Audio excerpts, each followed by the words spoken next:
How to start a spiritual life, and do we need a guru? In theory, you don't need a guru. God is there. You are there. God is yourself. You are consciousness. You are divinity. It's the core of who you are. In theory, you should be able to close your eyes and sit down and meditate and get there. In practice, it's not so easy. Both in our meditation on the cushion as well as in our moving through the world. I'm consciousness, love. I should move through the world as love, as consciousness. Not guided by my ego, not guided by my fears, not guided by my desires or my attachments. But unfortunately, I find myself guided by ego and identity and fears and attachments much more than I would like to be. And what the guru does, because unfortunately I'm only able to see it in retrospect. It's like afterwards you look back and you think, oh God, another ego moment. Oh God, another fear moment. Oh God, another moment of separation. But the guru in that moment,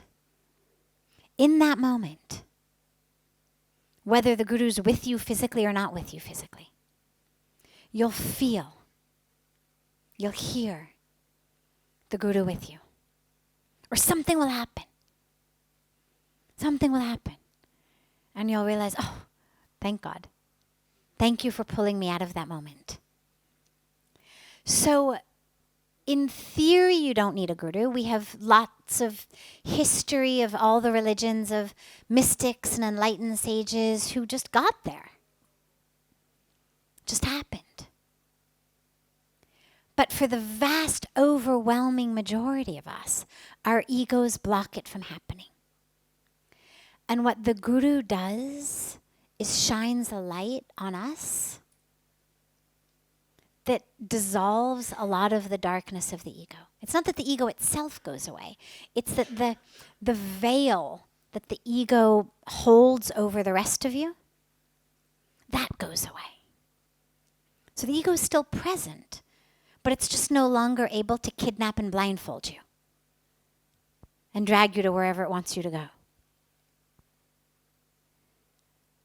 So I, on a personal level, from my experience, highly recommend a guru.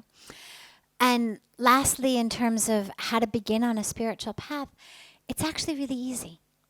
Commit yourself to it.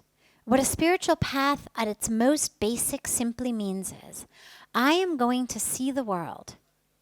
I'm going to see myself, and I'm going to see the world as spirit, as energy, as soul, rather than just as form.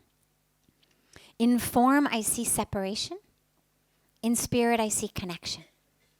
And so a beautiful way to start is just whomever you meet, wherever you go. Instead of seeing them as man, woman, pretty, ugly, fat, thin, rich, poor, Indian, Western, friend, foe. Can you look in their eyes and see them as divine? Can you see soul? I don't mean can you see their soul, like their individual soul, but can you see soul? And then, can you see self? When you see soul, can you realize, well, that's actually the same as, so that's actually me in there and in there. Can you see that? And if you can't see it all immediately, don't worry. In 2 minutes, I'm trying to give you, I have no idea when I'm going to see you again. I'm trying to give you years of practice. If you can do it for a moment, do it for a moment. And then remind yourself again the next moment. And every time you forget, just remind yourself.